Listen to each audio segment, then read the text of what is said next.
Ansah had been arrested. I don't want to count the number of people who had been arrested in this very short time.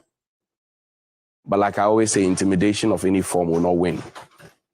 It will not win because each time you talk about press freedom and you talk about the freedom of speech, you are told that, oh, under President Kufuor, when Nana Dankwa Akufo-Addo was the Attorney General, the repeal of the criminal libel law was made possible. That's the feather in the cap. So now the question on my mind this morning is, and I'm no lawyer, I'll not pretend to be a lawyer, but at least the remnants of my media law and ethics and media ethics and regulation that I studied in school teach me that there are cases that are civil and there are cases that are criminal, and that all criminal cases are prosecuted by the state. And individuals can take on other individuals if they feel that their images or whatever it is had been slighted, slandered, and for whatever reason, for libel, if you like. Let's put it in that big bracket. Now, I don't know the reason for which Bobbie Ansah had been picked up. And I don't know the reason. I don't want to hazard a guess. But that kind of Rambo style under a democratic leader, a human rights lawyer who is credited with helping to repeal or leading the charge to repeal the criminal libel law, makes me think, after all, is the Chief Justice not in court with another another lawyer over an alleged $5 million bribery? That's a civil matter. So, for example, if somebody writes, and I'm not in any way supporting whatever he wrote, but I'm saying if somebody writes and says that Johnnie Hughes is a thief, and he's so corrupt and he collects money, like you find other grown-ups sit on other networks to say, and they're attacking and say, oh, Johnnie Hughes has a child here, Johnnie Hughes smokes weed, Johnnie Hughes is this, Johnnie Hughes is that, and they say all those things. I don't take them on because there's no fact to it, and they have not been able to substantiate their claims. And I don't have time for old people who begin to think like young people. But I'm saying that if somebody makes a case against you or somebody says something that you don't like, slanders you, the courts are open for you to go there. So in this particular case, if it is true that what the gentleman said is what it is, and I'll reiterate, I'm not supporting whatever he said because I don't have the full details, but I'm asking, if that is the basis for his arrest, what is the interest of the state in that matter? Is it not within the domain of a civil matter? And you see, these are some of the things that the government does, or elements of the government does, that seem to take the shine away from some of the things they are doing, which they so vehemently and so forcefully press some of us to say, talk about it and praise us. I cannot praise you when I feel oppressed and suppressed. I will not praise you. I will not praise you if I don't feel comfortable, I don't feel safe. And each time my wife asks me, don't you get scared? I say, well, it's only a matter of time. One day I may finish Johnny's Bite or finish TV3 New Day or finish Community Connect. I may never get home because somebody somewhere thinks that he has to be picked up for whatever reason. So we need to watch that. And we need to watch it because that defense of when people say, oh, there's the culture of silence, and then the quick defense is that, but we helped to repeal the criminal libel law. If this had happened under Jerry Rawlings, who is a straight military leader who sharply transitioned into a democratic leader, that's no problem. But you know that around those times, Nana Dankwa Akufo-Addo, the Victor Newmans of blessed memory, the Kweku Bakus, the Kwesi Prats, the Tony Sheshes and all of that, they led demonstrations. They led demonstrations because the Kumsins and all those other big journalists and our seniors had faced similar things. Of course, the criminal libel law was still in place, but as we speak, it's been repealed. So again, I'm asking this question. What is the interest of the state in what looks like a civil case? And I'm not a lawyer, but that's the question I'm asking. And I'm saying that, is it being done or targeted at people who have dissenting voices against the government and are asking critical questions of the government? Because if you look at the people who have been picked up so far, you will find that their voices are not in favor with what government is doing. It takes me back to 1995 when Nana Dankwa Akufo-Addo was a spokesperson for the Kumipreku demonstration, where he said the policies of the government have not found favor with the general masses of the people. I don't want to even talk about our GJ, because a colleague journalist and a producer at Connect FM was beaten by some unruly security people. was beaten to pulp. I showed you the videos and the photos. It's taking our GJA 1 full week after that horrible incident to write. So they'll write, we condemn it in no uncertain terms, and that's it. Who wants to be part of an association that says we condemn it in no uncertain terms, and that's it? My 12-year-old niece can write that statement, and that's it. I condemn it in no uncertain terms. And so what? And then what? And then what? So that's my first issue. Yesterday was a demonstration in the Greater Accra region. The NDC Youth Wing had organized what they call the Yentia demonstration. So it's a question of e-levy, we will pass it versus Yentia. It looks like the government is firm in its belief that, look, we need the e-levy. And the government is insisting that we need the e-levy. But you see, the actions of the government itself raises a lot of questions. The government, and apologies to Murtala Mohammed, the government is asking us to tighten our belts, but the government is wearing trousers without belt hooks. The government is asking us to tighten our belts because we are not in normal times, but the government is wearing loose trousers without belt hooks. And the government is expanding. The government is expanding. The government is spending. I'm sure you're aware our president is not in town. Oh, you are not aware? Our president of the republic is not in town. He's on a 10-day working trip. That's how they put it. Now, my information, and is it true, for example, that the private jet that we've been talking about, which costs for travel we've been asking of, which we've been told is a matter of national security, even though it's the politician's dream and the taxpayer's burden, came into town on Wednesday, waited a full day Wednesday, and traveled with the president on Thursday. That particular plane charges us $15,000 per hour, 15,000 pounds, sorry, per hour. 15,000 pounds per hour. I don't have time to do the math. You do the math. Pick your calculator. Calculus. How much is 1 pound this morning? It's more than 8 cedis. The pound has broken the 8. So let's even say that the pound is just 8 cedis. Let's put a round figure to it. Because if you add the others, you may get a heart attack this morning. But put a pound, 8 cedis, 1 pound. 8 cedis. If you want a pound, a pound, and you walk into a forex bureau, they will ask you to give them more than 8 cedis to be able to get 1 pound. We're paying 15,000 pounds per hour for that private jet that the president runs along, while we have a presidential plane sitting down, presidential jet sitting down. And the excuse is that it cannot travel beyond a certain, mileage and altitude, blah, blah, blah. All those things have been said to us. Now, so let's do the mathematics. Pick it. 15,000 times 8. What did you get? 120,000. That's what my producer said. 120,000 times 24 hours, because that's what we have in a day. 15,000 times 8 times 24 hours. How much, Danny? 2 million. 1 day. 2 million. More than that. Times 10 days of that travel, because it will wait for the president. 15,000 pounds times 8 times 24 times 10 days. Mind you, there was one more day that the plane came to wait. So 11 days.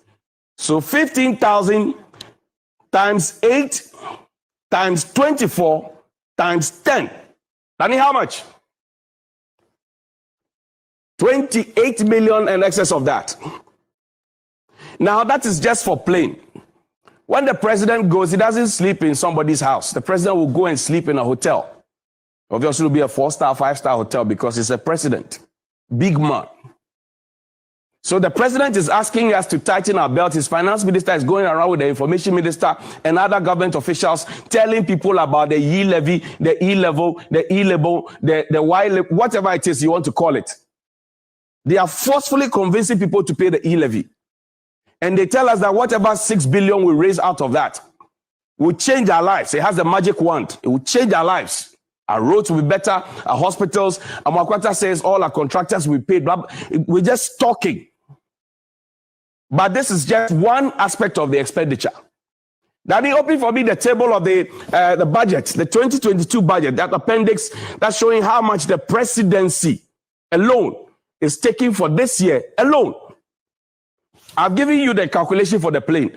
I don't have time to add hotel, per diem, food, and all other things that will be added onto it. I don't have time to add it, but you do the maths. And you can put a round figure to it. Danny, this is it. Appendix 4B, Summary of MD Expenditure Allocation 2023. Now, this is it. Office of Government Machinery. Yesterday, an old man spoke passionately.